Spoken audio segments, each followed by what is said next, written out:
Hello, everyone, and welcome to another day of the pandemic, Science and Society.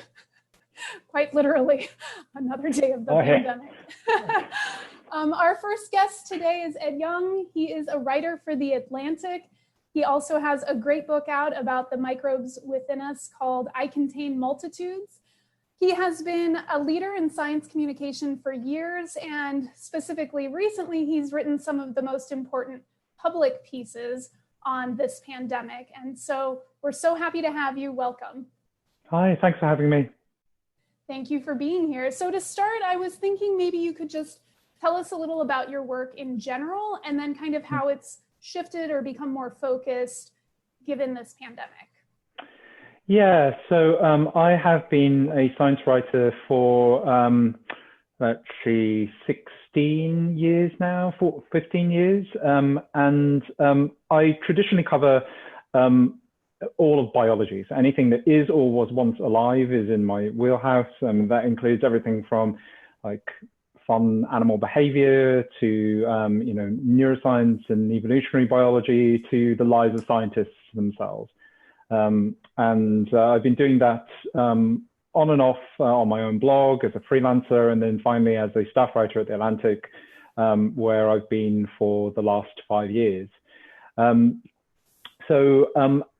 October of last year, I stopped working at The Atlantic to go on book leave to write my second book, which is about the sensory worlds of other animals. So how everything from dogs to bats to whales perceive the world in very different ways to what we're familiar with. And I was about halfway through that book leave when a global pandemic happened, as you might have noticed. I got a request from my colleagues at The Atlantic to rejoin them full time in March, and that's what I've been doing ever since. So I only cover pandemic stories at the moment, which is intense, but I think also like the right act of service to do at this moment in time. I think that the pandemic is obviously probably the biggest story of our generation. It's an epoch-defining event that has uprooted so much of our lives, and I think requires the best possible journalism to rise to meet this occasion. For me, that involves a few different things. Much of my training as a science journalist, and specifically as a science journalist at The Atlantic, has been about like trying to not just tell people what is happening, but help them to make sense of what is happening. And that's true from even like a silly animal behavior study to like a thing about a global catastrophe. It's not just about writing stuff down, but about offering some element of analysis that will help people make sense of what is going on. And that's so important right now because it's so hard to make sense of what's going on. Right? We're all drowning in information and misinformation. I also think that, and I've been talking about this a lot in interviews about pandemic coverage, that I think it is very easy for those of us who have backgrounds in the sciences and traditional sciences to look at this from, from a purely, I'm not sure the best way of describing it, but like an angle that is more, say, biomedical, right? So you would look at like vaccine technology or, genomic surveillance, or like a lot of very hardcore epi, virology, immunology. All these disciplines clearly are important for understanding what is happening. But I think many of us, myself included, have in the past overly focused on that without also bringing into the fold disciplines like anthropology, like sociology, like a lot of what the humanities have to offer and how they influence how all of that biomedical stuff plays out in practice. I think that's so important right now because I've heard the pandemic described, and I cannot remember who first said this, but as an omnicrisis. So something that so thoroughly influences our lives, everything from our relationships to supermarkets, to schools, to each other. So much of that goes beyond like those like life science aspects that we have so traditionally focused on. And I think one of the big learning curves for me and the big goals for me during this event has been to try and bring in a much broader interdisciplinary look at what's happening. Yeah, that's great. And I'm glad you touched on kind of how do you do effective messaging, because as I mentioned to you, the 1,300 students in this class are tasked with trying to share the things that they're learning here with the public, and how can they do that well. So the questions that we're getting from students are a mix of asking about science communication, as well as asking about some of the data and the information that you presented in your articles. So I'll kind of switch back and forth between those. Sure, great. One of them that I think touches on what a lot of students want to ask you is, how do you balance writing something for the public without having too much scientific jargon, but having enough that you're not losing the content that's necessary? Right. So this is, obviously the classic problem with, I think, science writing, but really any kind of writing, right? Like, how do you meet people where they are? And I think that so for a start, like, note the framing that I just used, right? I never ever want to hear the phrase "dumbing down" ever again. It's insidious and toxic, and I think it betrays a problematic attitude about our audiences, right? That we're almost almost by using it, you're treating people as being less intelligent. And I think that the key to good communication is understanding is never I always mess up the order of this. It's never overestimating your audience's knowledge, but never underestimating their intelligence. So I always go into this assuming that there's no concept that's too difficult to explain to people, and it's my job to explain it well. I often try and think of what I knew in high school, right? Like end of high school. That's sort of the level we're pitching at. Like people who are smart, who are engaged, but who just might not have the knowledge base that you do, might not be familiar with terms. Like, and you can explain those terms. You can use terms if you explain them well, but again, you have to be judicious about how much you're using, right? So like a piece of journalism cannot just be a textbook, right? You don't get to have like a glossary that people refer to. You have to make the work be interesting in its own right.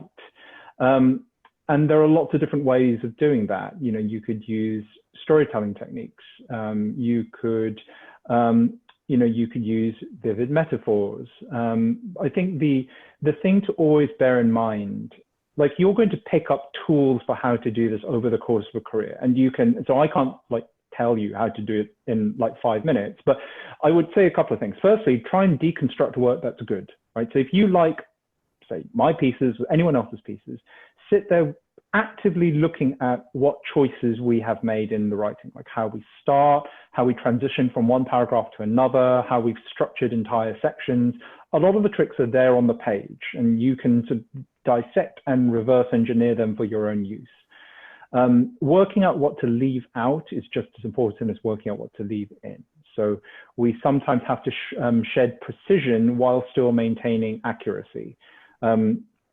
The analogy I usually give for this is if you if you do a calculation and your answer is like 3.1692543, you could say that's 3.2, right? So you're rounding down to a certain number of significant figures, you're losing precision, but you're still maintaining accuracy. And in many ways, good communication is the rounding of ideas into a form that is simpler, but still correct.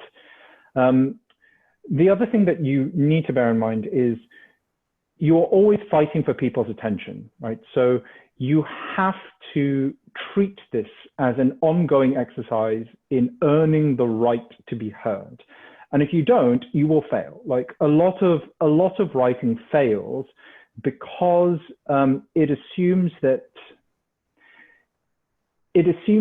people want to listen to you. And that's not true. You have to make them listen to you and earn that right.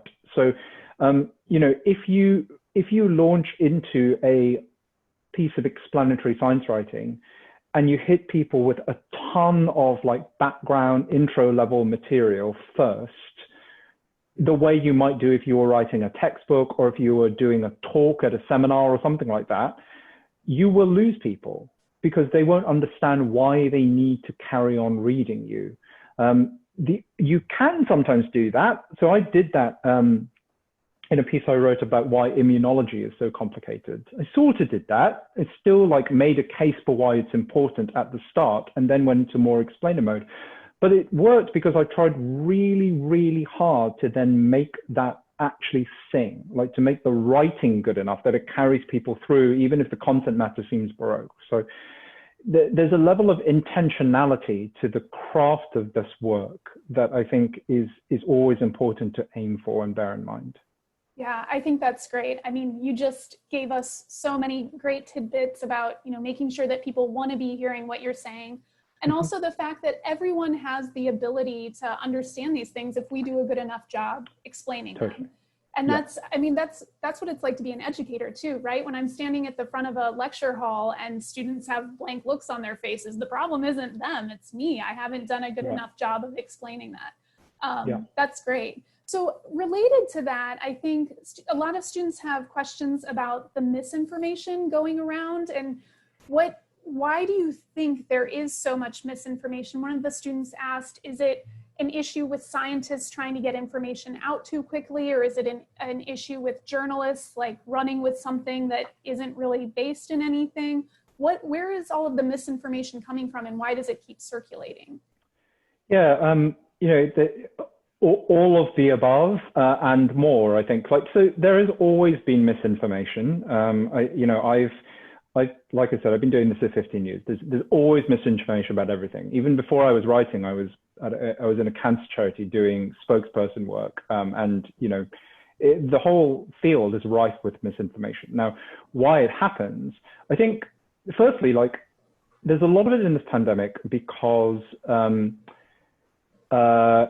everything is happening at a much greater pace, right? So the two things you always need to remember when you're talking about the pandemic are scope and pace. So it's a huge crisis that affects all the aspects of our lives. So there's a vast amount of things that you need to know and therefore could get wrong. And it's all happening at a very quick pace. So things are moving quickly. And as a result of that, so those two factors, scope and pace, combined with the newness of it, the fact that we actually don't have solid answers for a lot of the things people want to know, all of these combine to create what scholars have called, so I think Kate Starbird at UW talks about this really well, about this vortex of fear and anxiety. So people want answers, there are no answers. They are afraid, they are uncertain. That drives them to this greater information seeking mode where they want to fill in that gap of fear and anxiety by looking for more information. But of course that information doesn't exist. So they keep on looking. You all probably have experienced this before. If you ever doom scroll through Twitter, that's that cycle, happening in front of you. And that creates openings for misinformation, right? So that makes people vulnerable to grifters. Now, why there's so much misinformation?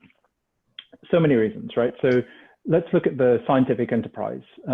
Academia rewards people for publishing papers in high impact journals.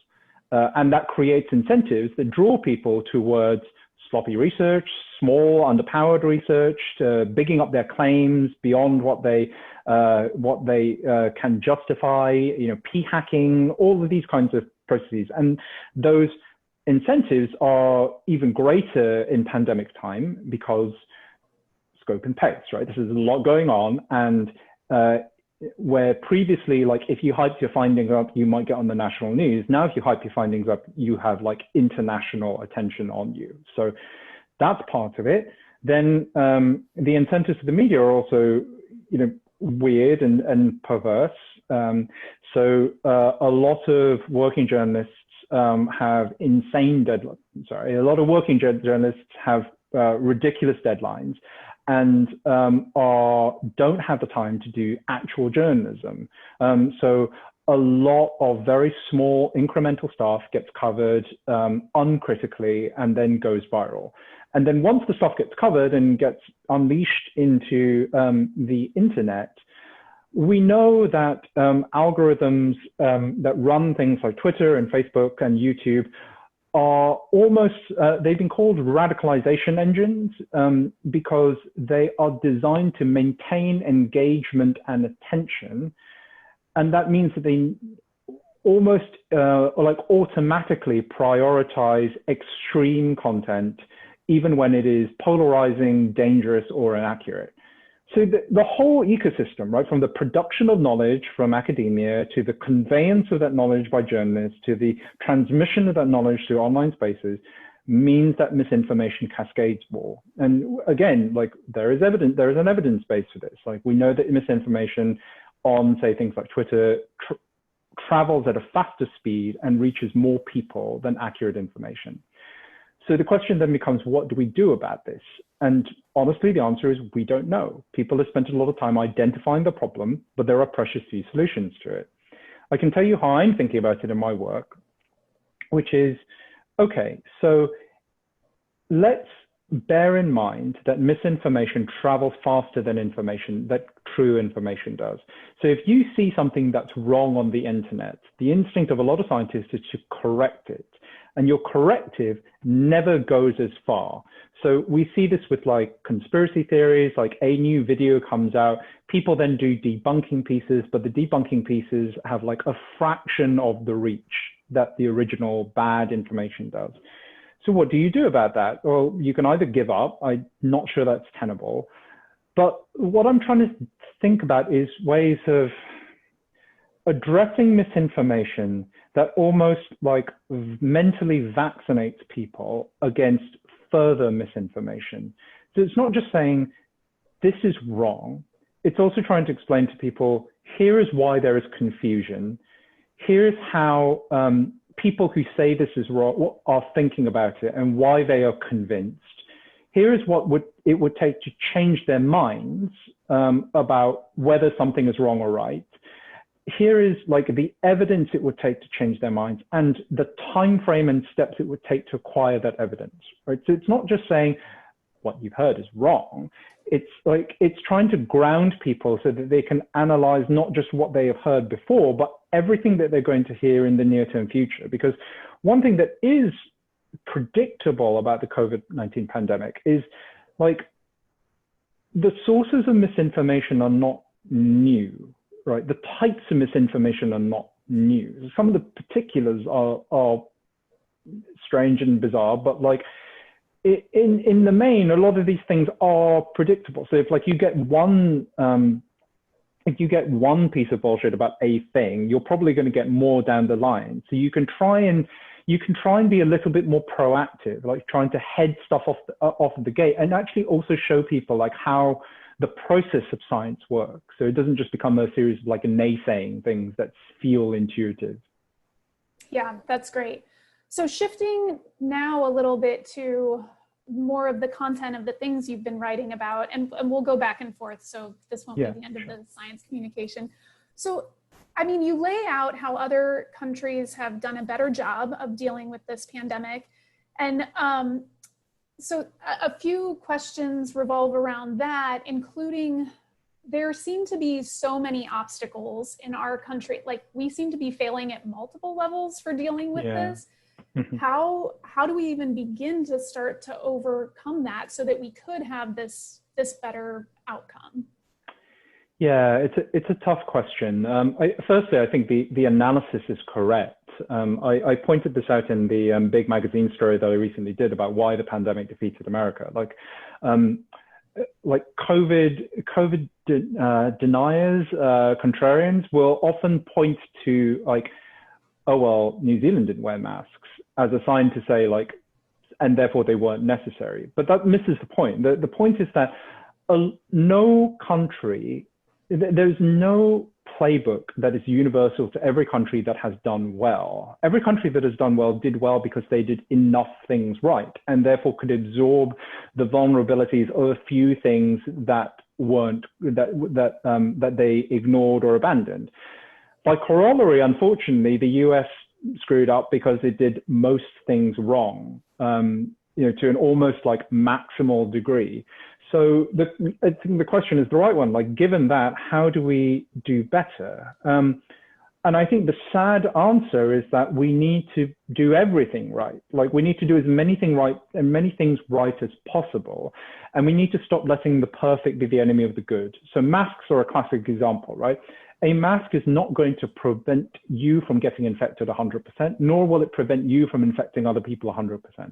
But if it's better than zero, and if you're treating it with that understanding, then it can make a difference. And especially if everyone does it, if everyone takes it up. So it's not like everything has to work all of the time, 100%. We need to be nuanced, and we need to embrace uncertainty, and we need to just do a lot of things. So masking is one, testing is another. We are still behind on testing. There's been a lot of talk recently about rapid testing using tests that are slightly less sensitive, but much, much quicker. I think we do need something like that. Again, I don't think you can just say that alone is going to beat the pandemic. You need to address vulnerabilities in places like prisons and nursing homes that have been badly hit. You need to address health inequalities. The thing that I am worried about is that if the country gets its act in gear over a thing, like say testing, that will be used as an excuse to ignore other problems that have been problematic for a long time, like the long-standing decadal or centuries-long inequalities that have now disproportionately hit Black, Brown, and Indigenous communities. Okay, so in terms of what else we need to do, one of the problems is that one thing we need overarching everything else is still a coordinated national plan. Like, the US works on the system of federalism where you have different layers of government working together. And I think that's often misunderstood to mean the states do everything themselves. It's not true. Like, the federal government is meant to act in a coordinating role. It has deeper pockets. It has the legal and the financial authority to make sure that everyone is working off the same playbook, even if states then do tailored measures on their own. And I think this is a concern. This is a almost impassable problem for the moment, because I don't think that the federal government is capable of learning from its mistakes or is likely to do anything differently. So the question then becomes, can local level synergistic actions compensate for that lack of coordinated leadership? And I honestly don't know the answer to that. Clearly there is, the horrible way of looking at this is that there's kind of nothing you can do about it until November. The good way of looking at it is that at least you can do something about it in November, right? Like, this is not happening in 2017. Yeah, absolutely. And the students have on their syllabus how to register to vote if they're able. So that's a good message to have. And I love this idea of, let's not fixate on one thing. We really need to be doing all of these things. I've worked for a long time in Uganda, and for children in school, their report cards sometimes have the teachers include a phrase on it that says improve in all areas. And I always felt like that was the harshest comment to get to a student. Right. But right now I kind of feel like we need a Ugandan teacher to write that on our report card, like United States, sure. Improve in all areas. Yeah. Yeah. So related to the coordinated effort that you were talking about, one of the students asked if you know what the rationale was, whether political or not, behind the current administration's decision to not enact the Defense Act in order to produce more masks, meet the demands for testing, and those sorts of things. Yeah. I don't, and I think that so I've got a couple of views on this. I almost think that it's better to focus on the action rather than try and read intention into it. Like there is the, so you might already be familiar with Hanlon's razor, which is a rule that never ascribe to malice what could be better attributed to incompetence. There is also a variant of that combines Hanlon's razor with Clarke's third law. Clarke's third law is any sufficiently advanced technology is indistinguishable from magic. And the combination of Clarke's third law and Hanlon's razor is Gray's law, which is any sufficiently advanced incompetence is indistinguishable from malice. And that, I think about that a lot when I think about America's response to the pandemic, because whether or not this is to do with a deeply inept government that does not have the experience to handle an event of this magnitude, an event that requires public health expertise, or whether this was a malicious act that was allowed to continue because it became clear early on that the pandemic was primarily hitting blue states and disproportionately hitting Black and brown and minority groups. I'm not sure we can say. There are definitely pieces that have hinted at the latter. So there's a really good Vanity Fair piece about Jared Kushner's coronavirus task force, which presented some reporting to support the malice idea. Adam Server's essay at The Atlantic from a few months ago, I think it's called something like the pandemic was an emergency until Trump realized who was being infected or who was dying from it, makes a case for the malice argument. But again, it's hard to say, it's hard to get into people's heads. I do think that a lot of what we've seen was predictable from the outset. And by the outset, I mean the outset of like this administration. So in 2016, I wrote a piece from The Atlantic saying like how Trump will deal with the pandemic. And that was entirely based on a read of his actions during the 2014 Ebola epidemic as a citizen and the 2016 election campaign as a candidate. And that piece predicted that he would rely on inefficient border control, tweet rashly, give way to conspiracy theories, ignore expertise and the deep well of experts around him, not pay attention to scientific evidence. And, that pretty much is what happened. And I think that, that, like I said, a lot of that was obvious beforehand. And I don't think it should come as a surprise. That's actually a perfect segue into the next question. One of the students asked about when you wrote that earlier article, you said the question isn't whether Trump will face a deadly outbreak during his presidency, but when. And they're wondering, how did you know that? I mean, obviously, why you said it, I think you just talked about that in terms of his handling of these things, but how did you know he would actually be in this position? Because new epidemics, either new epidemics or like newly vigorous outbreaks of known diseases have happened on a recurring regular basis for many, many years. Like in many ways, America has been astonishingly lucky because aside from, HIV/AIDS in the 80s, the swine flu pandemic of 2009, and to a much, much lesser degree, kind of Zika and chikungunya more recently, we've largely escaped unscathed. But, every president, so Tony Fauci, now a household name, has advised every president since Reagan on epidemics. And every president since Reagan has had to deal with epidemics, whether it's Reagan dealing with AIDS or Obama dealing with Zika and Ebola and swine flu. Frankly, we're actually lucky that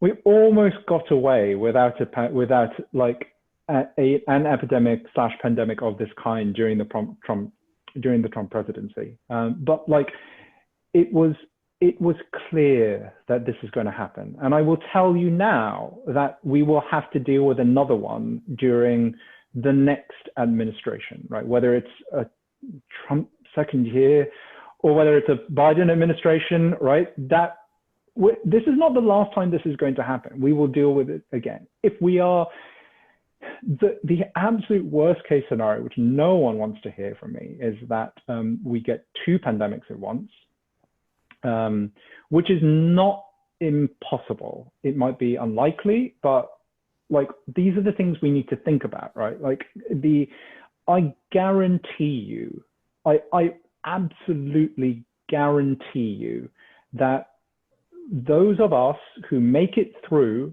COVID-19 will probably see the next flu pandemic. So the question is like, will we be ready for that? Yeah, exactly. And that's one thing that we've touched on. I think almost every speaker has touched on in this class so far is this was predicted and it's going to keep happening. Yeah, absolutely. Yeah. So some of the students have questions about, do you have any advice for them as they come back to campus, how they should be making sure that they and their families are safeguarded against getting infected? Yeah. So I don't actually know what the situation is on your campus, like what the regulations are. You know, without wanting to throw anyone on the bus, I do think that it's really important to recognize that I don't think this should be a matter of individual responsibility. You know, I think that, okay, so I published a piece today about long haulers, about people who've had COVID-19 for a long time, and noted that many of them were young, like middle-aged people. Average age of known long haulers is about 44. I think you probably skews a little younger. A lot of them were women, a lot of them people who were formerly fit and healthy, very different from the typical caricature of COVID-19. And someone retweeted me about that piece saying, you know, this should be a wake-up call to, what did he say? This should be a wake-up call to like young people and students to not do risky things that will jeopardize their own health. And I'm like, or this could be a wake-up call to policymakers and institutional leaders to not put their students in risky situations that are going to harm their health. So that's where I'm at. But in an unfortunate situation where you have to make individual choices about your own safety, I would say that you can only do what you can. So I think masks are important. I think communally, collectively, masks are important because they're better at protecting other people from your viruses than protecting you from other people's viruses. And my mask protects you, your mask protects me.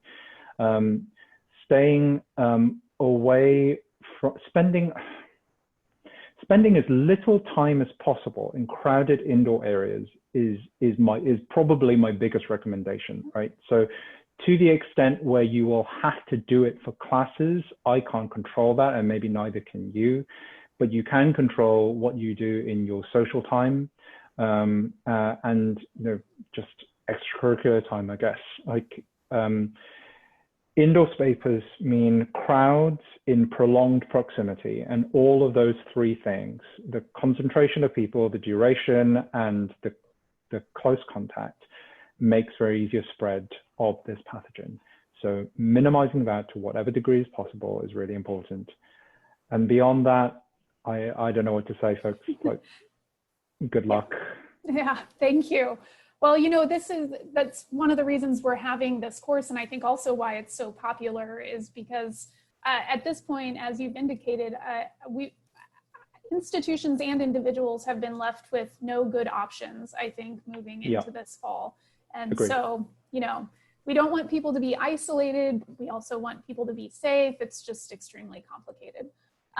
So that's great. Do you think one of the questions several of the students were wondering is there anything about the countries that have done a good job of dealing with this pandemic? Is there any, are there similarities, like something to do with religion or how they approach social justice or anything like that?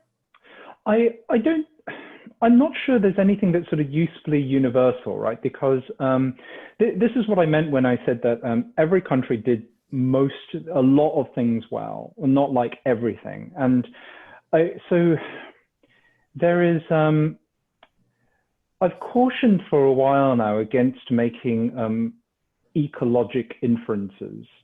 And what I mean by that is drawing very broad comparisons between large geographical areas that actually vary in a lot of different ways. So, classic example, I remember in March, there was a very virally circulated diagram that looked at the countries, like the East Asian countries that were doing well, and circled all of them and said masks, and then highlighted a bunch of other countries that weren't doing well and went no masks. Like, firstly, those boundaries didn't actually make sense at the time. So some of the Asian countries that were doing well had not implemented masks fully. Some of the ones that were doing badly had been using masks a bit. And someone did a parody version that had two bubbles, the same bubbles that said bubble tea and no bubble tea. So again, it is very, very, very tempting and almost always wrong to draw broad conclusions by looking at factors at a country level, at sort of country level differences. So tempting, so often wrong. For example, you could argue that, so one population that I actually think has an element of truth to it is that countries that had faced down SARS and MERS and past coronavirus outbreaks did better, could leap into action more quickly. So, South Korea is a classic example of this, Singapore, Hong Kong. But countries that had not, like the US and the UK, Spain and Italy, did much worse.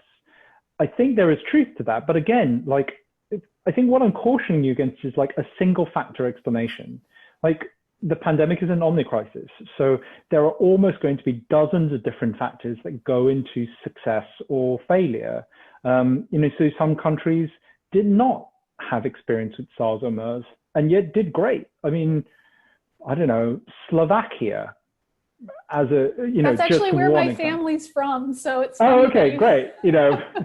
Slovakia represent one of many countries that did really well that no one really talks about. So yeah, I don't think there's an obvious thing. And, even the leadership piece, that's one thing that people often say, like the countries that did well had strong leaders that paid attention to science. Look at Germany, look at New Zealand, true and true.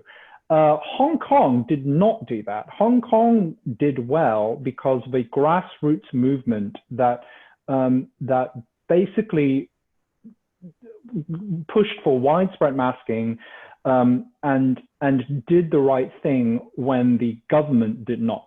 So there's always exceptions.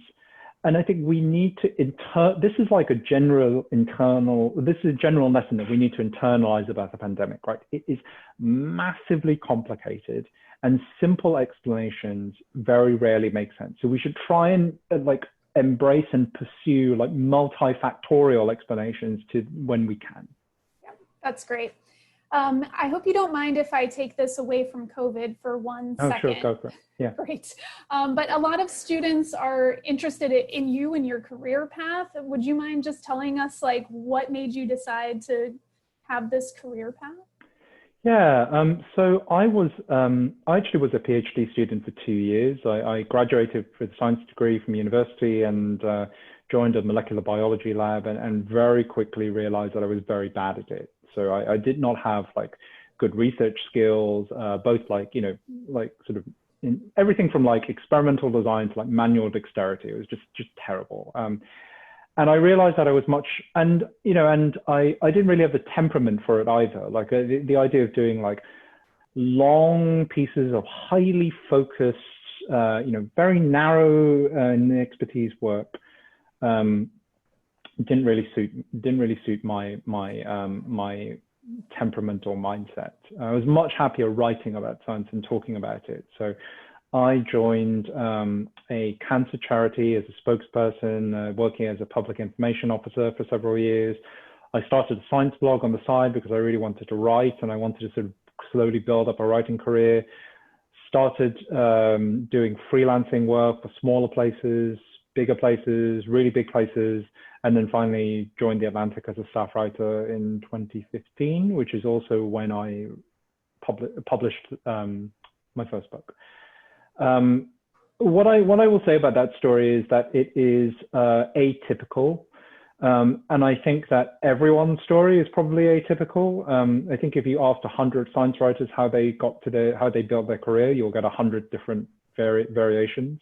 There is a great site called the Open Notebook, which provides advice to science writers about the craft and career of science writing. And I am working with two people there to actually create a, so I used to, on my blog, have a page which had like 150 science writer origin stories for precisely this kind of question. So you could see the diversity of career paths that people took. For various reasons, all versions of that thread are now defunct and you can't see it anymore. But I'm working with an Open Notebook to create a new version of that, which we hope will go online in a few months, maybe. Okay, that's good to know. I was going to say that would be a great reference for the students, but they can come back to it after the class. Yeah. So related to that, students are wondering how long it takes you on average, or if there's variation in that, to write a piece. Right. Okay, so I caveat this by saying that I am very fast. I very rarely big myself up, but this is one thing that I absolutely can do. I write very quickly. So don't take this as a thing that you should shoot for or feel bad if you can't write this fast. I'm just very fast. When I was doing like smaller news pieces, to do like, say, 1,000-word story that is a write-up of a new paper would basically take, so the steps there would be read the paper, interview lead author or first author, whatever, send out to maybe 4 or 5 other experts for independent comment, structure all of that material, write the piece, go through a round of edit, get it uploaded. And that whole thing, if an uninterrupted span of time, like a day and a half, like maybe 8-9 hours max. So for the bigger pandemic pieces, which have all been like minimum 2,500 words, many of them have been 7,000. I think the longest was the big magazine story was about 8.5. Those have all taken often like a couple of weeks, maybe, start to finish. So, that would probably work out to like a couple of days of research, about 3 solid days of just back-to-back phone calls and interviewing people, like 2 days to work out a structure and outline the piece.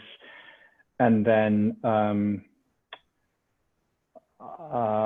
would guess as a rough guide, maybe like 1,500 to 2,000 words a day. Like the big magazine story that I just published, I wrote in like a 5-day fever dream. Some of the smaller pieces, like I wrote a piece about strains, like different coronavirus strains. That was, I think, 2,500 words. That was like 2 days, a day and a half.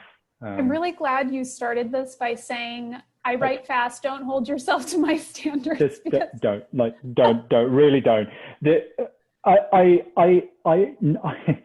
I'm torn. Like, I don't want to come across as like showing off here, but I also do want to give you an honest answer to the question. Like, yeah, I think please. Some people, so a lot of writers find it much harder to do this. I have an advantage here because I started writing my blog and doing freelancing when I was still employed at the cancer charity I worked for. So all of that stuff was like extracurricular, you know, it's like in my evenings and weekends. So if I don't do it fast, I don't have a life.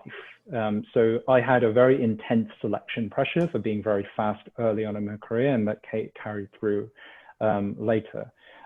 I will say that a lot of what people describe as writer's block, or like a lot of the difficulties people have with writing are actually structuring problems, and a lot of structuring problems are reporting problems.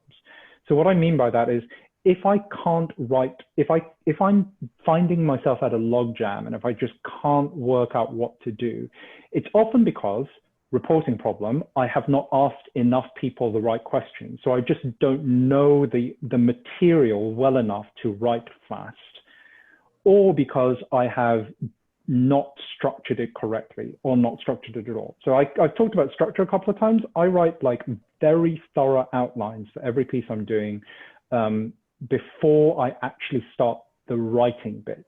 So I will know, like, if I'm writing like a 5,000 word piece, I will know that it breaks down into 5,000 words sections. I know exactly what each of those sections is going to say and what the central point is. I have a rough idea of like the flow of information in each section, so I know how they all link up. And then I can go through all of my reporting material, like interview transcripts, like links to papers, links to like other online coverage, and just slot it in to their structure. Like, and so I end up with this like very long bullet pointed list of all the things I want to write. And I have a pretty clear idea, almost like a paragraph level of like, in this piece, there's going to be like one paragraph that says this, another paragraph that says this, another paragraph that says this. It'll end with a quote from this person. Right? So this is all very clear to me, and then I start writing. What I do not do, which I think a lot of people make the mistake of doing, is just to sit down with literally an empty screen and just expect to be able to like write. That is hell. Some people can do that. I cannot do that. I would strongly recommend against trying to do that. That's a great pro tip. Thank you for that. Some students are wondering, and this may be because one of their options, I mean, many of their options for the public communication are that they can do it on social media. So they're wondering if you've received much backlash for what you've published. And I'm assuming in that question also, there's some curiosity about if you have any advice for how to handle that. Yeah, so several things on that. I personally don't see social media as like science communication in its own right. I see social media as a way of pushing out work that I have done elsewhere and getting it seen. So it's more of like increasing visibility for acts of communication I have perpetrated in other spaces. It is a way of looking at conversations that other people are having. So I follow scientists who work on the pandemic. I just look at what they're talking about, what they think is good or not, what they sort of get a feel for like the upcoming zeitgeist. I think it is very, very easy for scientists in particular to hop onto Twitter and start tweeting things about their own work or like talking to other scientists and think, I am doing science communication. And often like, you're not. Like sometimes it's great, sometimes it works, but I think we should be honest about like the reach, what those efforts are actually achieving. You know, I think it's great. There are great reasons to do it, like building community, you know, finding out new ideas, finding connections with other people. These are all great, but I don't think you should go onto social media with the expectation that you are going to like, you know, suddenly like change hearts and minds across the country. It just doesn't work that way. In terms of how to do it well, just a few things. Please be kind. So many people forget this, and often the environment plays to our worst instincts. Be kind, but also don't be afraid to call out injustices and shitty behavior when you see it. The kindness is part of having a good moral compass, and having a good moral compass also involves standing up for things that are wrong, right? To that point, you will probably get backlash. I am afraid to say, but if I don't say it, I'm basically passively gaslighting you that those of you who are women will get this worse than people like me. Those of you who are people of color will get it worse. And people who are white, people who are women of color will get it especially badly. And I'm really sorry about that. It really sucks. But that shouldn't dissuade you from using these platforms. I think it just if you're in any of those brackets, you already know because you get it in other aspects of your life. It's just the same on Twitter. I will say that you don't especially now in pandemic time, your emotional energy and your time and attention are among the most valuable resources you have, and you should guard them really carefully. Don't give them away for free to people who don't deserve them. Absolutely no one automatically deserves your attention. You are not obliged to reply to everyone who replies to you. And I think if you go into it with that mindset of being sort of open and generous, but also recognizing that your time and your energy has value in its own right, and that you should be guarded with it, I think that'll be better. I think that will serve you well and protect you from sort of slipping into this kind of horrible hell vortex. That's great. Yeah. I'm thinking of one of the senior faculty members in my department. When he found out that I was teaching this class, he said, "That's great.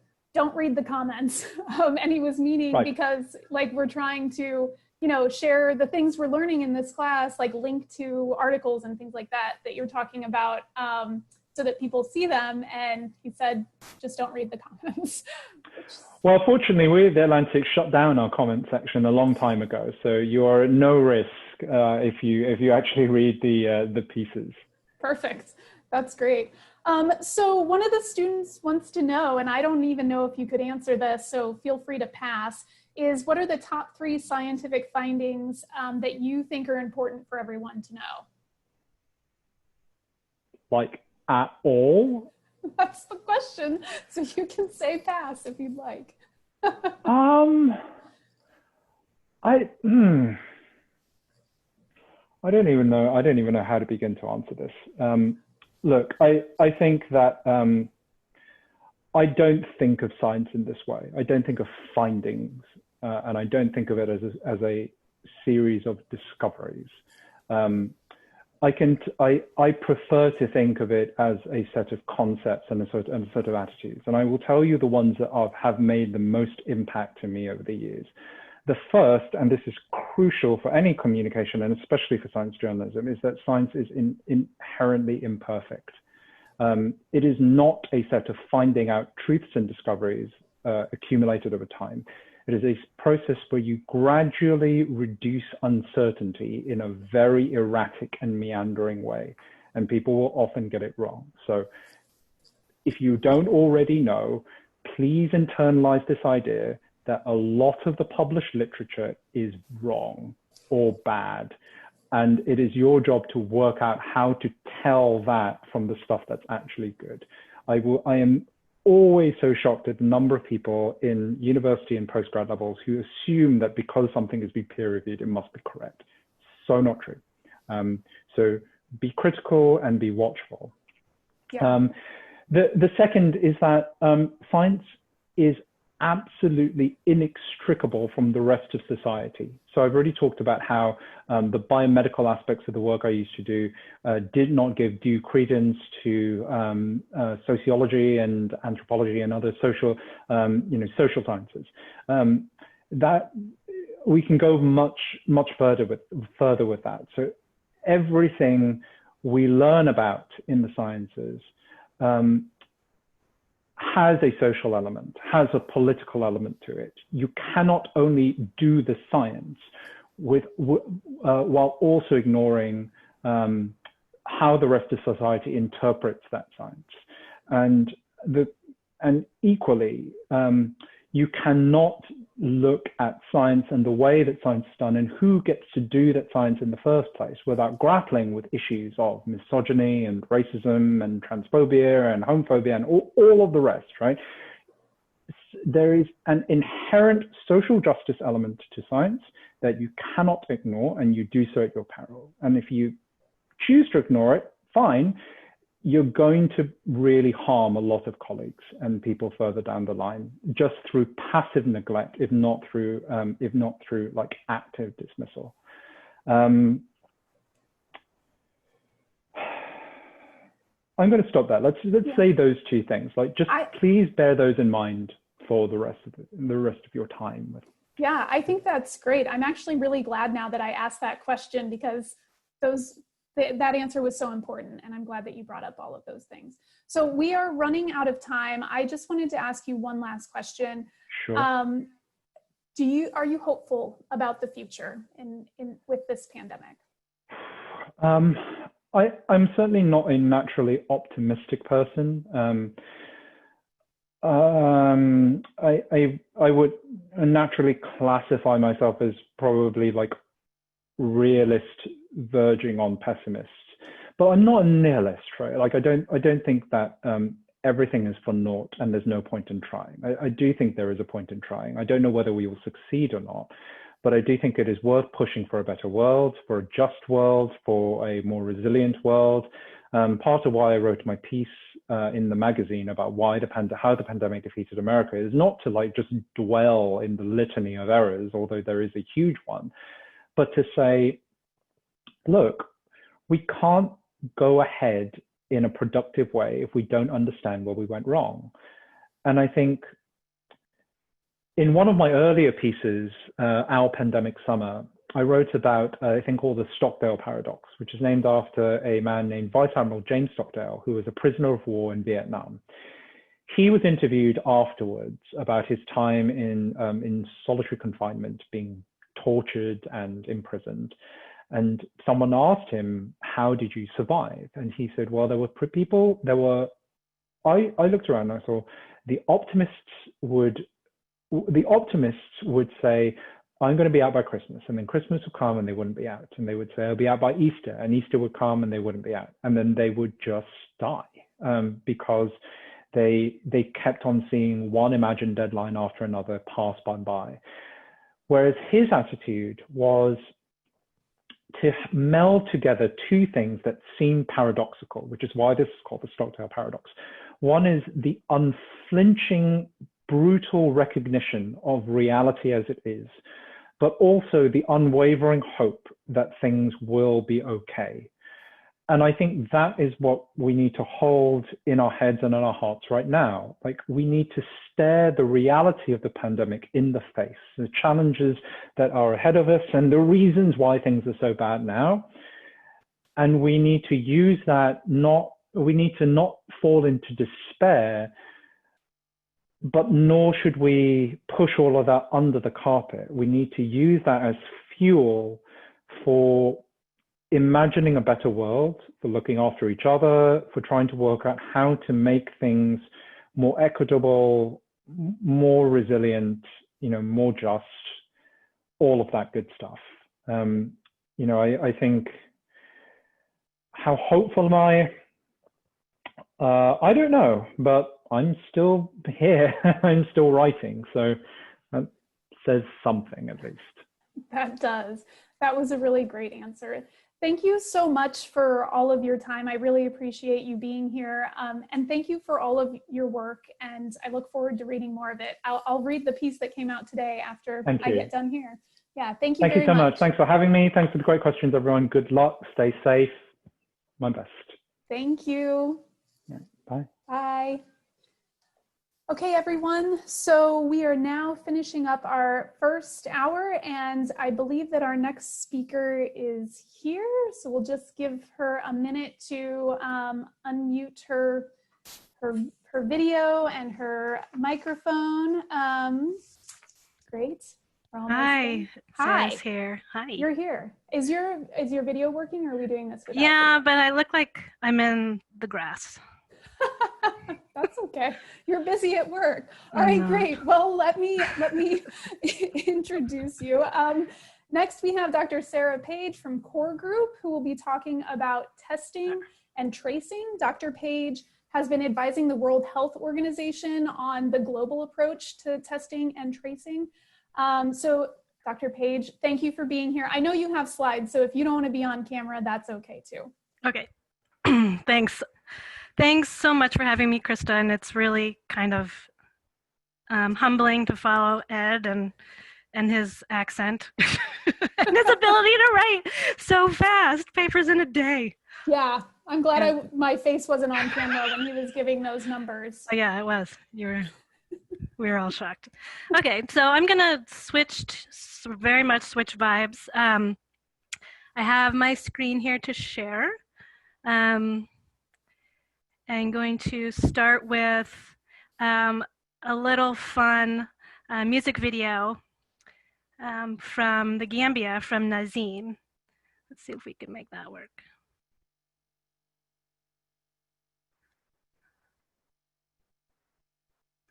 Can you see my slides? Oh, I can't hear you, Krista. I'm sorry, I can see your slides, but it's not in presenter. I mean, they're not up like it's being a presentation. Okay, gotcha. So now you can see my YouTube. But here we go.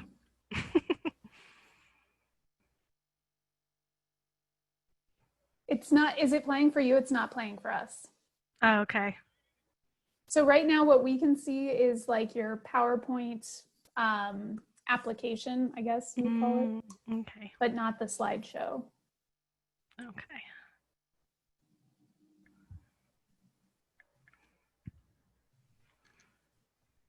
Ken or Megan, if you have any suggestions right now. Oh, I have an idea. Here we go. How's that? Yes, that's right. Okay. All right. Can you hear it too? No, but maybe if you take off your headset. Okay. Solidarity is the only way, only way. Don't you know?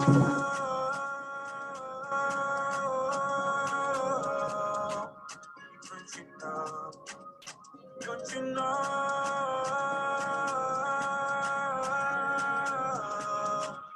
Don't you know? Test, trace, isolate, protect. It's the only way we can survive. Test, trace, isolate, protect. It's the only way we can stem the tide. We are only safe when everyone is safe. Yeah, only not here. If you know you're suffering, take the test. Don't be denied. If you get infected, don't try to hide it, cause you are supporting the fight against this. Cause we will celebrate once again victory for humanity. We will celebrate once again victory for humanity. Test, trace, isolate, protect. It's the only way we can survive. Test, trace, isolate, protect. It's the only way we can stem the tide. Who would have ever come this far without the cleaners, the shopkeepers, without the farmer? Who would have ever come this far without the people in the market every day? So fireman, taxi man, policeman, the military, man and woman, yeah. But most importantly, our community health workers, we say thank you. Test, trace, isolate, protect. It's the only way we can survive. Test, trace, isolate, protect. It's the only way we can stem the tide.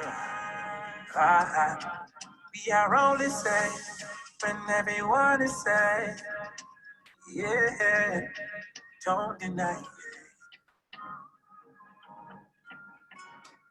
Oh, no, no, no.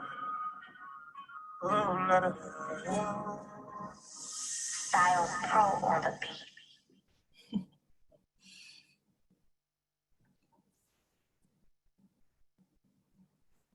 So that's one of my favorite latest PSAs.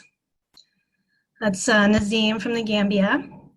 There are a couple other great music videos that have been coming out that promote the concept of test, trace, and isolate, which has come out of the WHO and a lot of other public health officials that recognize or are sort of promoting this boxing concept where detecting cases, testing, isolating, and caring for those cases in isolation is the way that we will combat this until we have a vaccine or a treatment.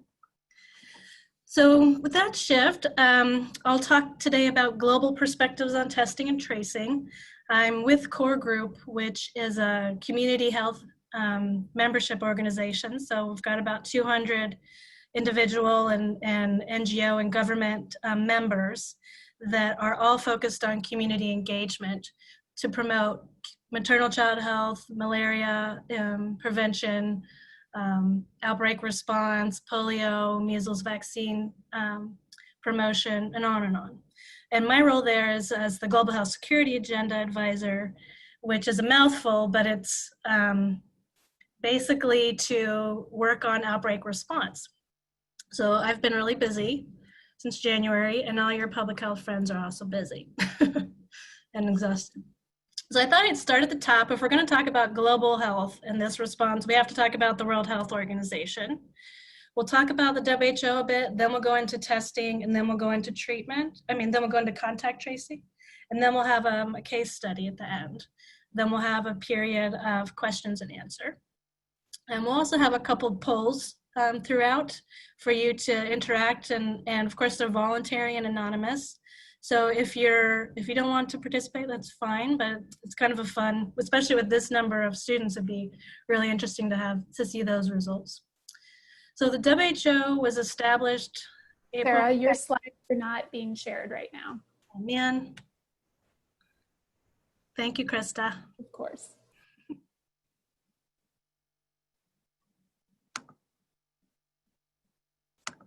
Okay.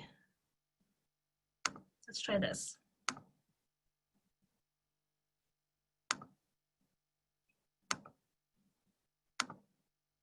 How's that? Okay. I swear I have a PhD. Okay, so here we go. WHO, established April 7th, 1948. It's part of the UN system. It's specialized and it's non-political, and that non-political piece is critical. That means that it has no power. It's a technical body that develops guidance. Unlike the National Security Council or the WTO or the World Bank, there's nothing the WHO can do to to discipline a country. It relies on its member states to pay dues and to participate actively by sending their ministers of health every year, or their cabinet Secretary of Health Alex Azar for us, to annual meetings, sort of agree on global health priorities. Member states also pay into the WHO, and that's where its funding comes from.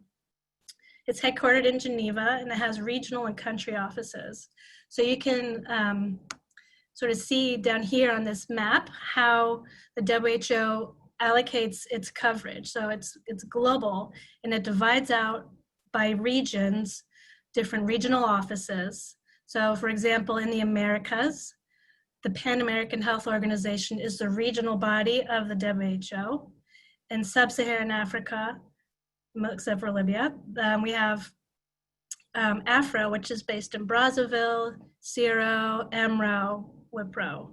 And then down at each country level, there are what's called WRs, which are WHO representatives in country offices that facilitate either getting technical guidance or actual commodities to a country, or they sit with the Minister of Health and help make decisions if there's a sort of a gap in health capacity at a government level. So they sort of support government. So that's their role. It's their primary role. And their role in COVID has obviously been huge.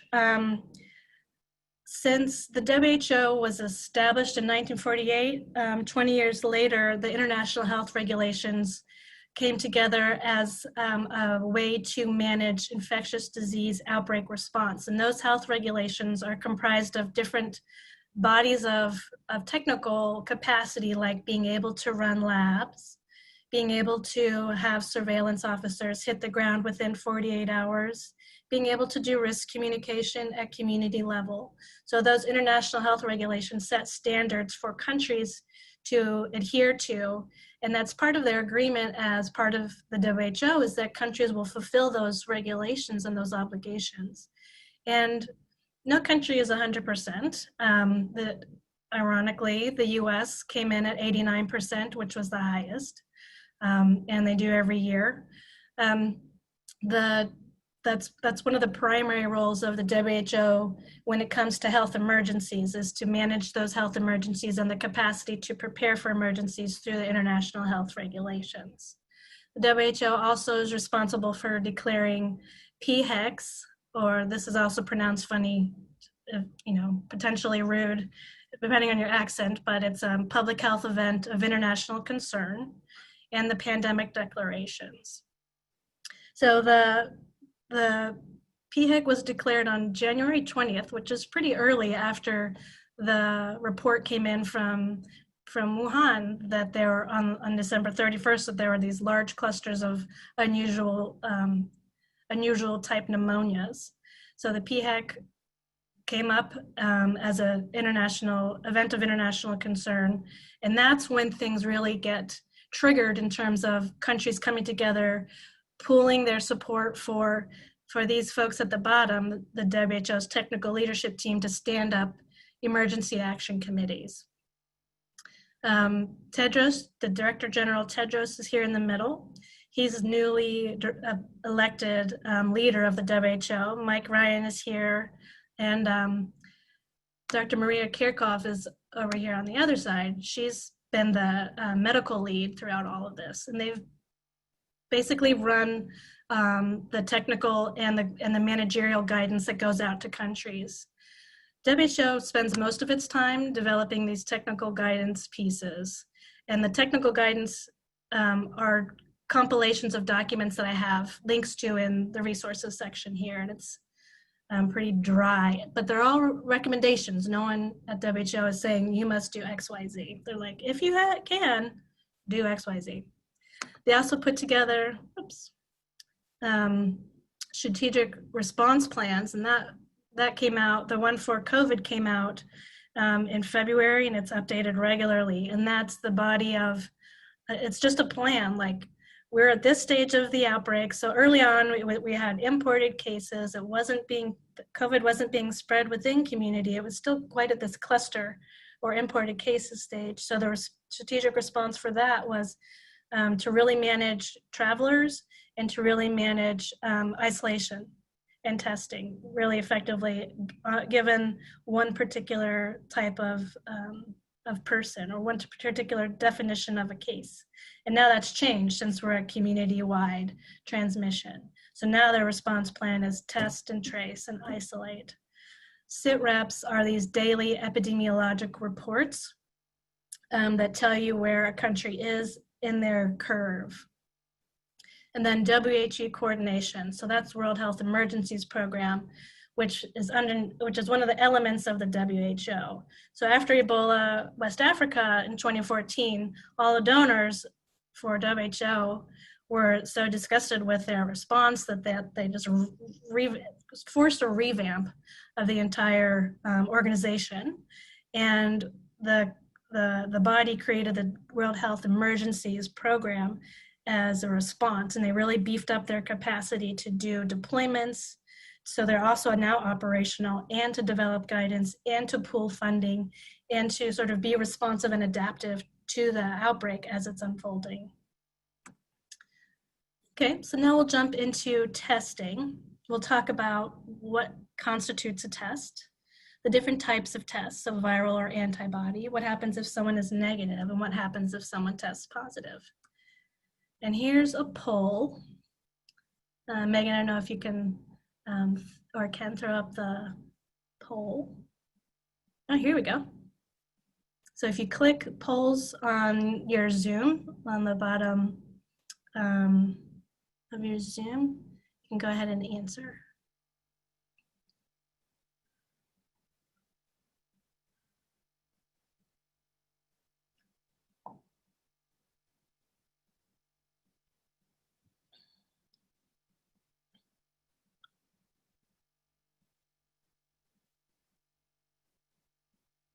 Wow, it's so cool seeing so many responses.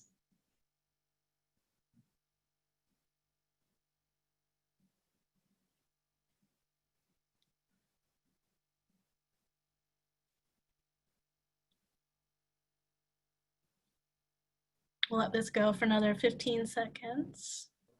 While we're waiting on that, Sarah, can I ask you a question that some people have had? Mm-hmm. So for core group, can you just explain a little bit more about like who funds core group and how it interacts with maybe the administration here in the US or not, just so that we have a little better placement of how core group informs, because there's multiple groups like this, right, that inform. Yeah. And actually core group itself doesn't really do much. So I sit there and I wear two hats. One is as the global coordinator for health security for Kenya and Ethiopia, community-based surveillance, and South Sudan. So that's what puts me interfacing with the WHO because our teams in those countries are doing COVID response.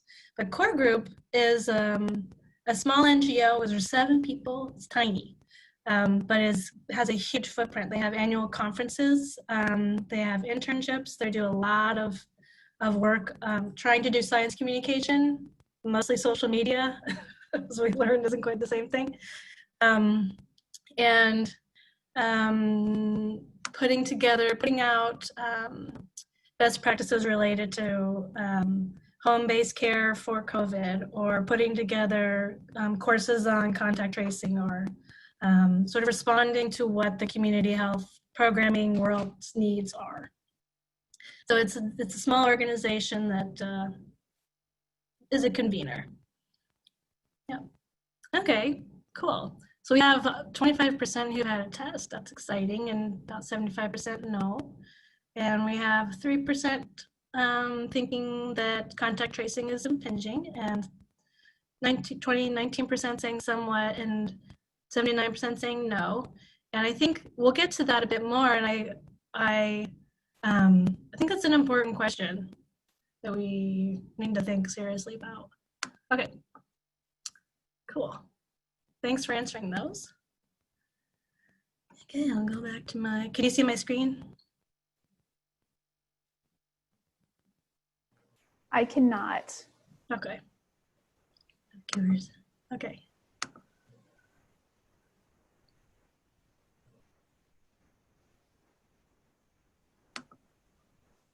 How's that?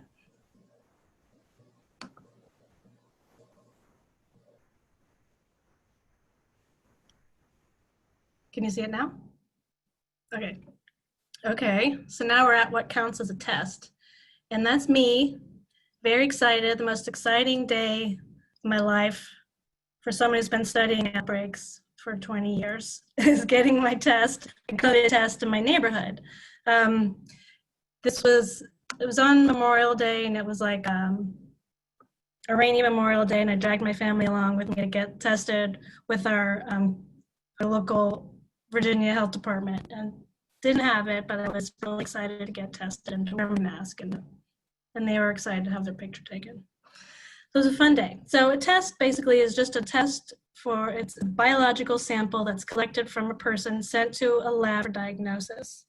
And it seems very simple, but it's actually a very complicated and laborious process. Viral test, so we're mostly being tested these days for viral tests. There are a lot of places that are doing antibody tests to try and get a sense of what the infection rate has been. But if you're getting a test now, it's a viral test. It's checking for samples from your respiratory system. And the viral tests are screened using normally RT-PCR, so it's an amplification of the genetic material that comes out of your nose, and looking for those signals that it is or could be COVID. A lot of countries have had trouble getting access to the supplies for testing in terms of the quality of chemicals, the purity of chemicals, and also because this is novel virus, tests aren't just sitting on the shelf. Like, the FDA normally approves tests. So the FDA had to provide emergency authorization to allow universities, corporate sector to develop tests, because the sort of normal public health sectors weren't able to keep up and to develop the tests, even though the information was available. Like, China didn't hold back on its information, but it was really hard to pull together a standardized test. And that discoordination of testing capacity is part of why we're at such a lag in this country, because we really haven't been able to come to an agreement on how to test, which tests we're going to use, who we're going to fund to test, who we're going to test. All those standards have been sort of left up to jurisdictions. And then if you're getting an antibody test, an antibody will show you, might show you if you have proteins that were generated during infection with COVID, and can tell you or tell you if you've had an infection and if you've recovered. But what it can't tell you is how long you'll be immune. So an antibody test we sort of think of as an indicator of immunity, indicating that you won't get infected again. But again, because COVID's new, we're not sure if people who are still testing positive, for two months, if they recovered and then got reinfected, or if those are long haulers, they've been sick the whole time, or if people who have immunity. There's other reports saying that there is an opportunity for herd immunity, sort of high levels of immunity, given the presence of pre-infection with COVID, like having had a COVID infection. So it's still quite up in the air. That's something that is away in many states in the US and Afghanistan, Kenya, Ethiopia. A lot of countries are starting to do antibody or serology tests to see what percentage of their country's already been infected, because they haven't been able to keep up with the tests. Okay. Now, as far as test results, your tests can be negative, presumptive positive, or a confirmed positive case. So if you test negative, great. You sort of continue on your life. Someone calls you from the health department, your test came back negative.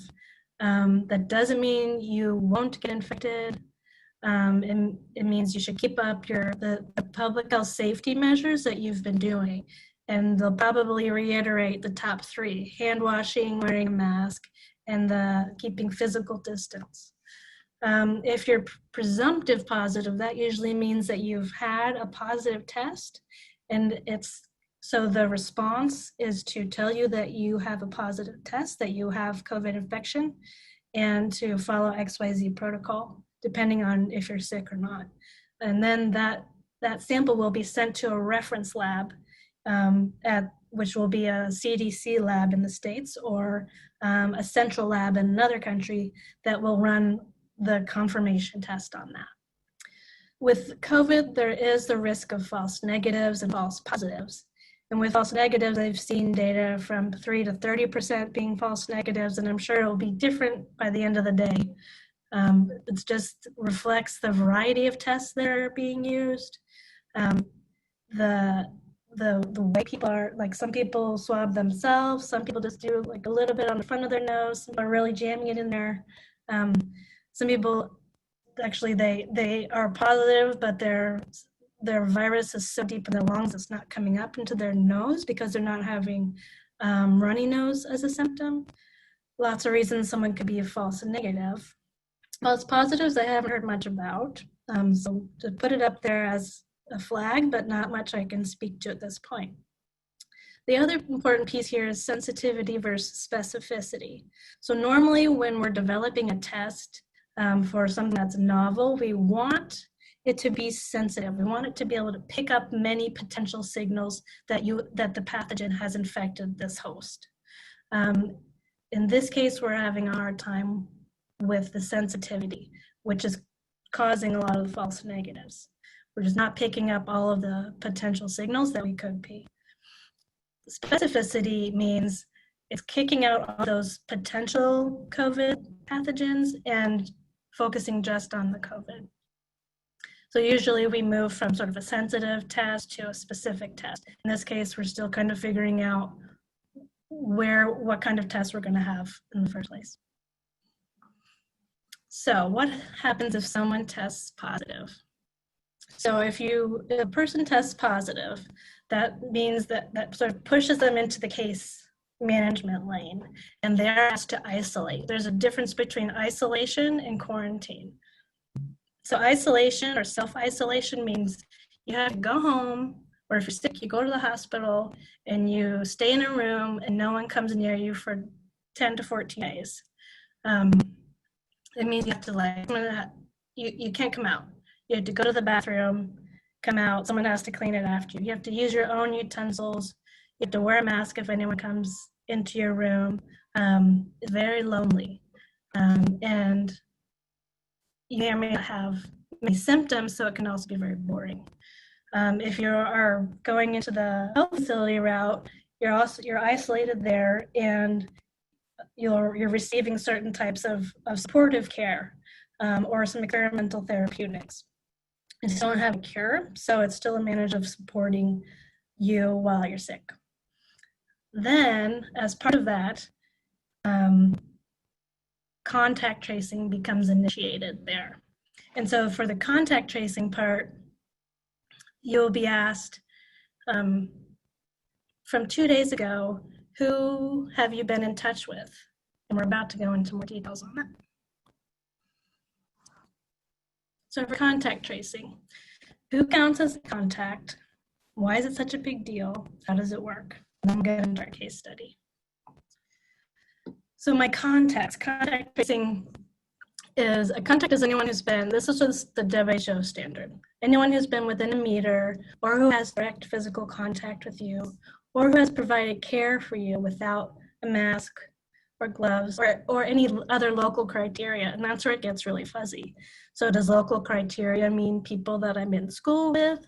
Does it mean people that I passed in the hallway? Does it mean the people I stood in line with? What does that mean? And that's something that has to be defined locally, context by context. And that's what's can be a little frustrating. Why is it such a big deal? So as we mentioned before, there's no vaccine, there's no cure, and the best way to stop an outbreak is to identify everyone who has the virus and to remove them from the community. So to put them in isolation so that they're not perpetuating the chain of transmission. Ideally, what we want to see is 80% of our cases coming from our contacts, from the people we know who have had contact with that initial case. But right now, cases are coming out from all kinds of contacts. They're not part of our contact line list.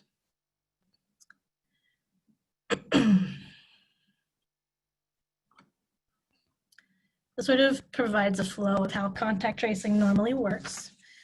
Ideally, if Edward here, he'd probably agree with me on this, is that engaging the community, having discussions with community, letting people know what contact tracing is and why it matters before anyone even is testing positive is best practice.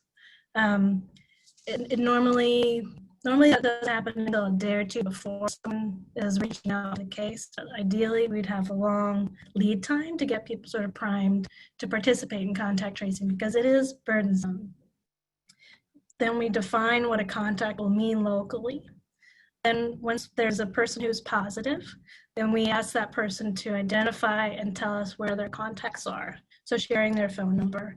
And normally those contacts will be people in their household or at their workplace. But sometimes it's hard to sort of think about your colleagues at work as contacts because we're not necessarily perceiving of a coworker as someone that you're close to. It takes a lot of probing and some really professional contact tracing nuance and interview skills.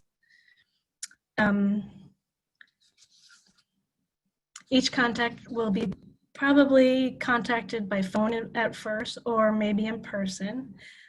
Each contact is then confirmed that they have had contact with the case, so they are eligible and they should be followed and monitored up. They should be informed about the process and the rationale, and that they go into quarantine and what it means to quarantine and how they'll be cared for or sort of monitored in that space. It's lonely to be in quarantine too, but it's less lonely than being isolated. So you can still move around, you can still stay in your apartment, you want to stay inside and really minimize your interaction with the outside world.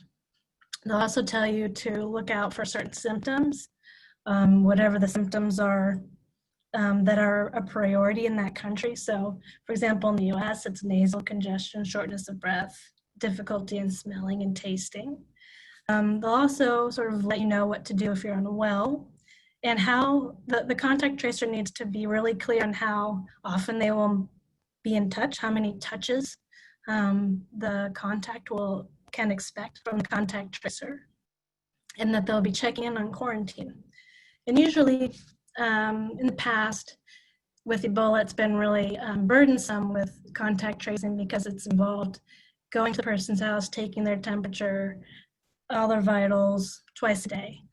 So for this, the expectation or sort of the movement is to move away from these daily manual engagements to some remote uses of apps or phones or SMS or texts to sort of do the checking in and the monitoring.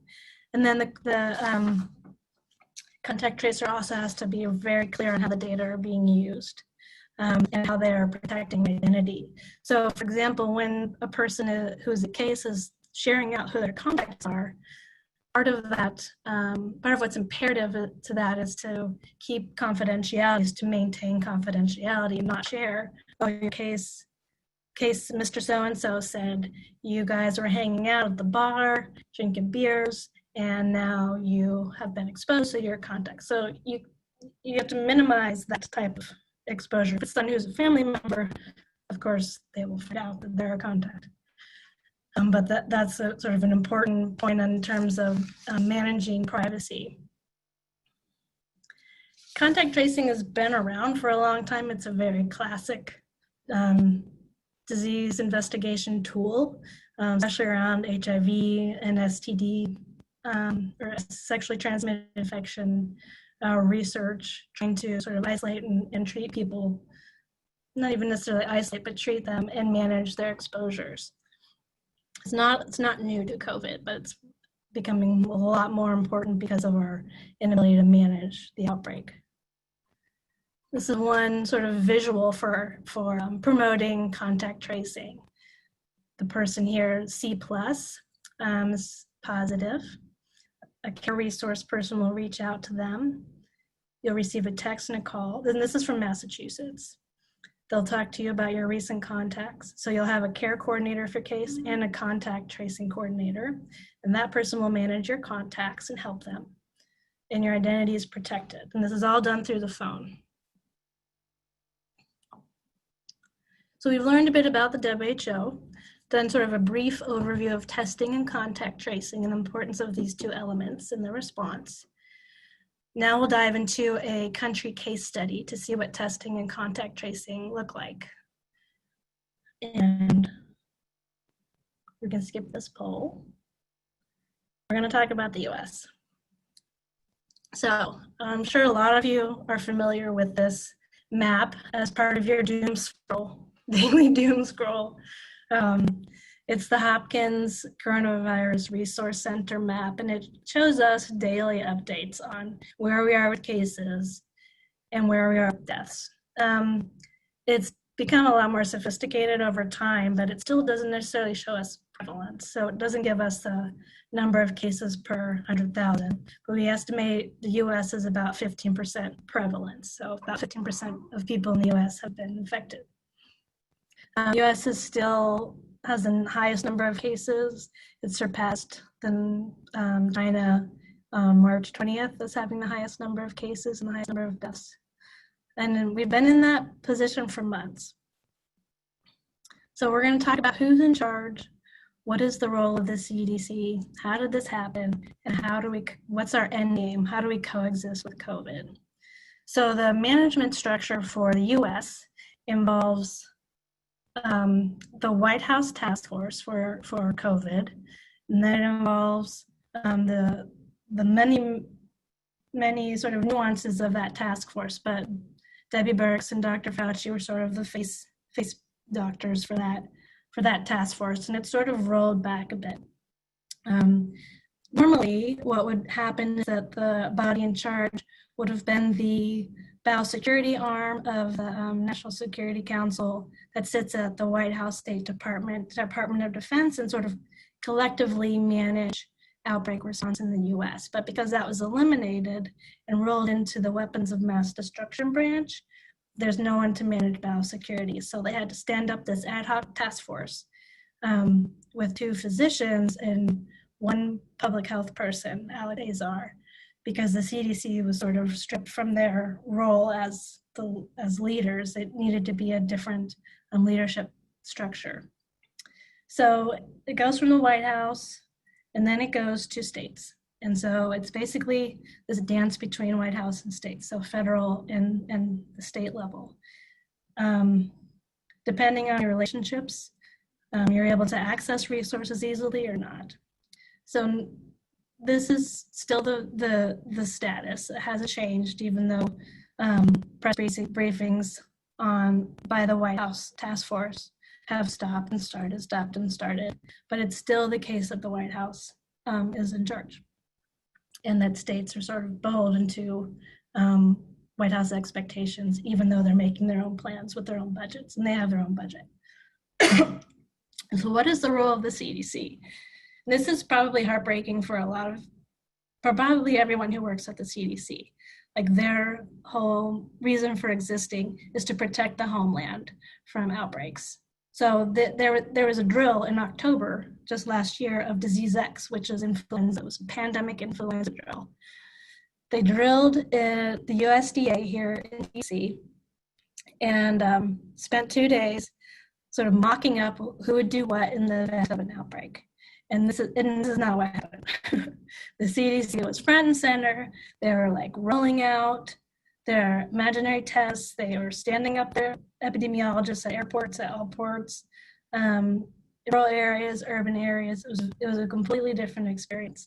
So in this case, when the CDC started saying this is a big deal, they were sort of rolled off of the stage and lost their funding to continue developing the tests and rolling out the accurate tests. They also, instead of using epidemiology and sort of best practices of case detection, they focused on the question of border border security. And we're really focused on the China question because they're seeing cases coming into the West Coast, ignoring everything that was happening on the East Coast and in Europe. So because of this sort of obsession with China and sort of blaming China for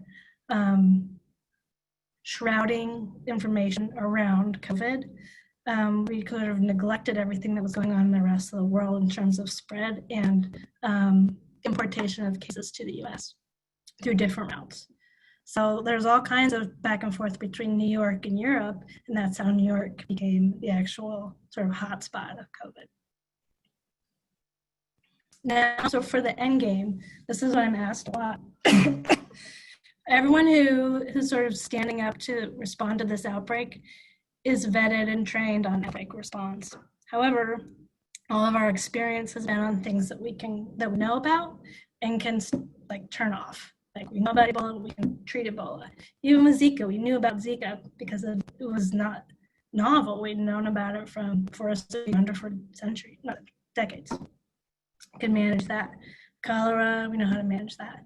But COVID is so unknown. There's no vaccine. People aren't going to take a vaccine anyway. There's no treatment. So we have to just sort of suck up and figure out how we're going to coexist. And so what we need to do right now is get our cases down so that we're not having a lot of community transmission. We've got to get it down so we know how to, like, where that we can go out to the library and hang out at the library and not be a risk for other people. This asymptomatic situation means we all need to be wearing masks too. So if coexisting, we're gonna have to keep this up for another, I think, 10 to 18 months to sort of keep up managing our lives in this period of uncertainty with changing science and with like figuring out how to have a social life while staying 6 feet from people and wearing your mask. So this sort of reviews what makes for an effective or a poor testing and contact tracing program. I mentioned politics in the beginning. So if a governor has a good relationship with Washington, then they don't have to fight too hard to get their resources. But if it's strained, then they'll have to fight hard. If a state has resources and they're comfortable working with the different cities and counties within the state. So for example, New York State has a good relationship with New York City, and so they're able to share resources in the form of funding and PPE and healthcare providers.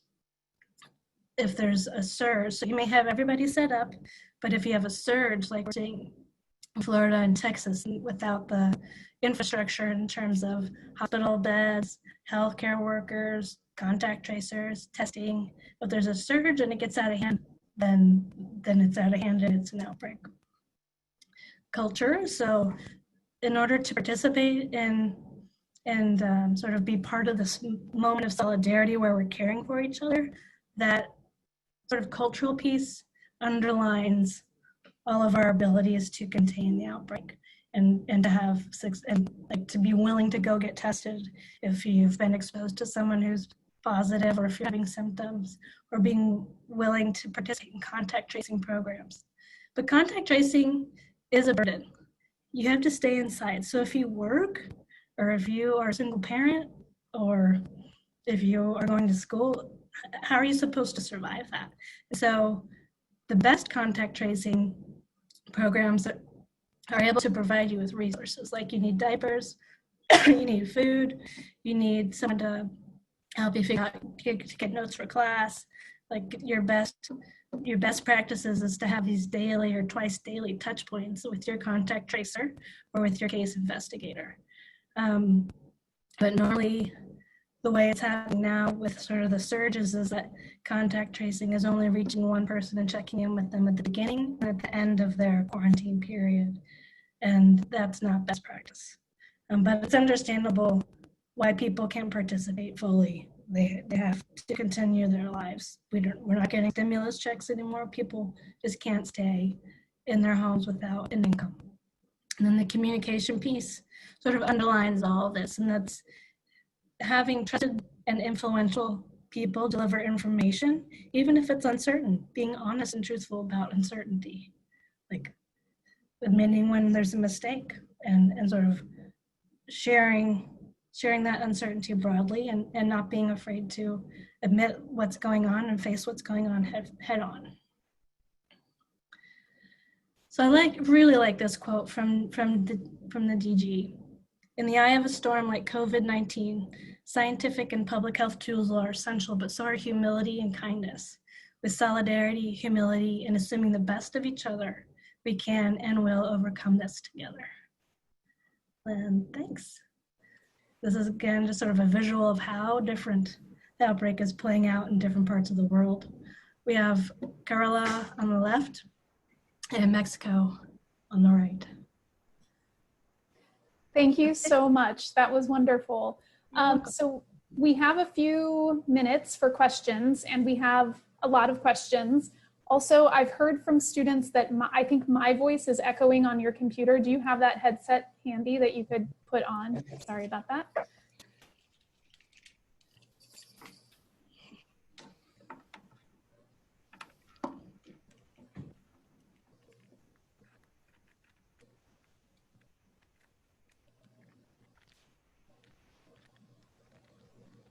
Great, thank you. So there are a lot of questions about the tests, the false negatives, which tests you recommend people are using, which one's better, because there's the saliva and obviously the swabs, and then how effective is this testing and tracing plan if we know that there's a bunch of false negatives?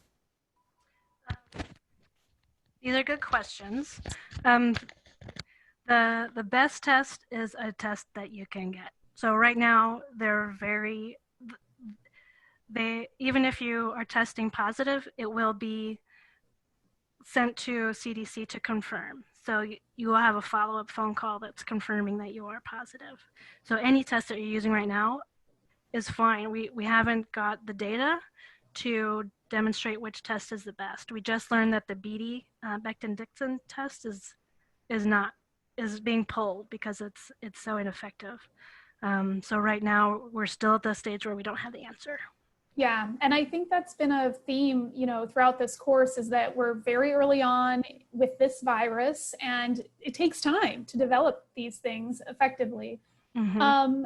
So then another question is related to your work with the World Health Organization.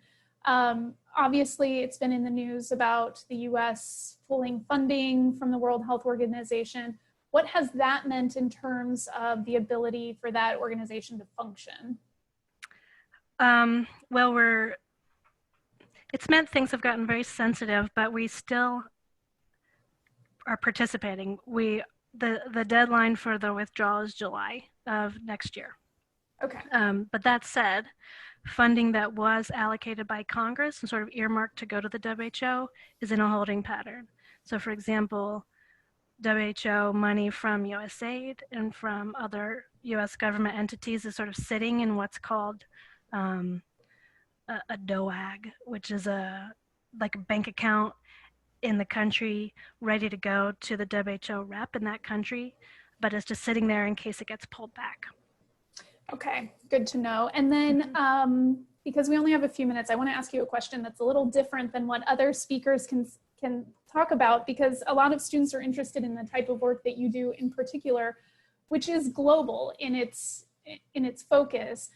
So some of the students were asking things about, like, how do you engage with Black, Indigenous, and other people of color? But your work it's in East Africa. I mean, you're engaging, that's who you're working with, right? And who you're helping. Mm-hmm.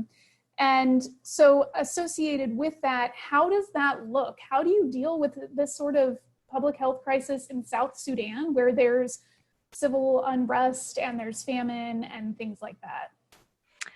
It's a good question. It's a motivating question. And what it means is that my work is really just supporting the people who are already there. So I see myself as sort of a conduit of money. Like, my goal is to get money that's sort of allocated to address a crisis into the hands of the people who can address the crisis. It's not me. Like, I can support them. I can what I also do is sort of massage relationships between U.S. government officials and the implementing partners who are NGOs or who are sort of local community-based organizations that are doing the work in challenging areas. So for example, for our health security work in Kenya, Ethiopia, South Sudan, the partners that we're supporting are indigenous partners. So they're these tiny shops that we sort of assign like a wealthy country NGO to steward the administrative and financial pieces of that, so that those shops that are already in place and already have the relationships, speak the language, are trusted, are able to work to address the needs of the communities identified. It's really a dream job. It's very rare. That's right. I think a lot of students would love to figure out your career path, but we are running out of time. So I just want to ask you one last question. If you had to leave everyone here with some advice about what we can be doing in our daily lives, what advice would you give us? It kind of goes back to what Ed was saying about being realistic and hopeful at the same time. It's not the end of the world. We are going to be fine. We're going to survive. It's going to be painful. Grief is changing. Love is changing. So having the sort of seeing the light at the end of the tunnel, and just in terms of life is going to be different, but we will be okay. We're a resilient species. Love, kindness, all that mushy stuff. That's right. Kindness, for sure. I think that's a theme here as well. Well, thank you so much. This was really incredible, and I appreciate you taking the time. I know that you're busy, so thank you. You're welcome. Thanks for having me, and good luck to all your students. Thank you. Exactly. Yeah, great. Okay, well, thank you, and thank you everyone else. We'll be back here tomorrow, same time, and until then, stay safe. Bye, everyone.